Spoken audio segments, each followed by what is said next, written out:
ce mémorandum auprès de votre haute bienveillance, vous faire part des nombreuses difficultés que traverse l'école sénégalaise. Monsieur l'inspection d'académie, nous, collectifs des élèves de la commune de Ziguinchor et des différentes écoles du pays, tenons à vous rappeler que le système éducatif sénégalais est en agonie. Nous demeurons convaincus que nos autorités n'ont pas besoin d'être informées de la situation actuelle de l'école, car ils la maîtrisent mieux que quiconque. Laissez-nous tous simplement nous vous dire que nous souffrons profondément. Monsieur l'inspecteur, en guise de souvenir, notre président de la République, son Excellence Macky Sall, avait dit aux Sénégalais lors de son discours à la nation du 3 avril 2016 « Bâtissons notre pays destin ». Cette phrase pleine de sens a aujourd'hui un contenu vide au regard de tout ce qui se passe dans l'enseignement. Monsieur, dites-nous si notre destin se résume à des grèves cycliques, avec des programmes inachevés. Le constat est unanime. L'école sénégalaise n'est que l'ombre d'elle-même et les élèves resteront les principaux perdants.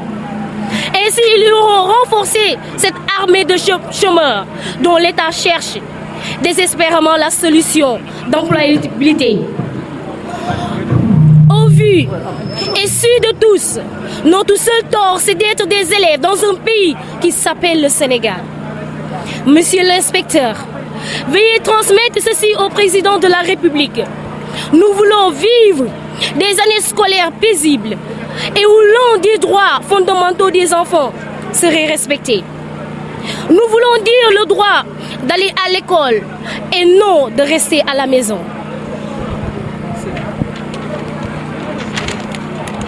Les seuls droits que nous détenons en tant qu'élèves se résument ainsi.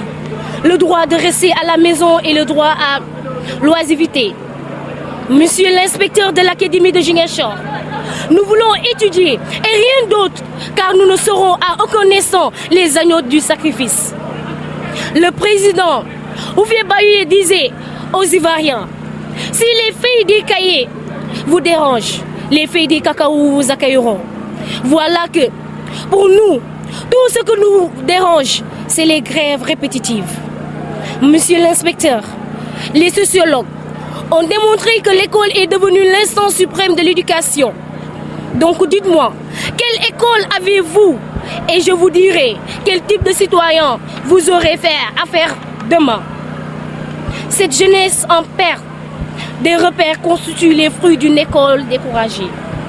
Sans motivation, ni lendemain meilleur, et nous, élèves, nous sommes au regret de vous informer qu'une vieille désordonnée ne peut être que le fruit d'une jeunesse désarticulée. Nous voulons être une jeunesse instruite, armée de sciences, comme le veulent les grands penseurs sénégalais. Le professeur Cheikh Anta Diop. Enfin, si cette phrase de Nelson Mandela, l'école est l'arme la plus redoutable. Pour nous, une nation n'inspire pas nos autorités gouvernementales, ainsi que nos enseignants. Nos élèves sommes donc condamnés à chercher l'exil. Nous exigerons la reprise immédiate des cours, car la place d'un élève n'est pas dans la rue. Recevez, monsieur l'inspecteur, nos respectueuses salutations et considérations à la hauteur de votre grande ainsi que l'expression de nos distingués sentiments. Merci beaucoup. Je voudrais juste vous dire que nous avons bien écouté, entendu et surtout noté vos préoccupations qui sont formulées et déclinées de la plus éloquente des manières dans ce mémorandum. Et vous dire que nous allons nous charger de porter le plaidoyer auprès des plus hautes autorités du Sénégal. Et nous allons transmettre, juste après cette marche-là, ce référendum à M. le ministre de l'Éducation nationale, mais également à M. le gouverneur de la région, qui représente le président de la République ici dans la région de Ziguinchor.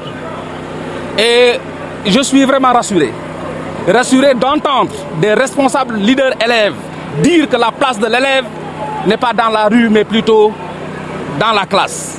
Ça me rassure parce que c'est un niveau de prise de conscience très élevé.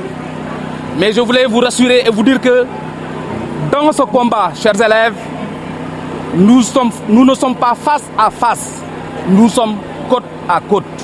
Ça veut tout simplement dire que vos préoccupations formulées ici sont aussi les nôtres en tant qu'autorité éducative. Parce que, quoi qu'on dise, notre seule raison d'être du ministre de l'Éducation nationale au chef d'établissement, c'est de donner une éducation de qualité à la jeunesse du Sénégal, ici à la jeunesse de Ziguinchor, à nos élèves.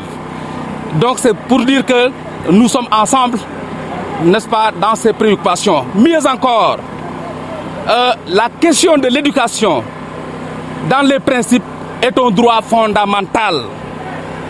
Un droit fondamental qu'on ne saurait aliéner ou violer pour quelque raison que ce soit, ou bien au nom de quelque autre droit que ce soit. Et ça, je voulais vous rassurer qu'on va se battre à vos côtés, vraiment pour que vraiment ce droit à l'éducation soit respecté. Au demeurant, je voudrais vous inviter, après cette belle mobilisation qui prouve à suffisance votre niveau de prise de conscience de la gravité de la situation, je vous invite à regagner les classes pour au moins profiter des cours qui sont en train d'être dispensés. Parce que la grève n'est pas observée à 100%, ça veut dire que même s'il y a des professeurs qui sont en grève, il y en a d'autres qui dispensent les cours. Et de deux mots, il faut choisir le moindre mal. Le temps aux autorités donc de continuer les négociations avec les syndicats d'enseignants pour trouver une solution heureuse, une issue honorable à cette crise qui n'a que trop duré. Je vous remercie vraiment pour ce niveau de responsabilité et vous invite vraiment à prendre encore à faire preuve de patience et à profiter des cours qui sont en train d'être déroulés le temps que la négociation continue. Je vous garantis que je porterai le plaidoyer auprès de qui de droit pour que vos préoccupations soient entendues au très haut niveau.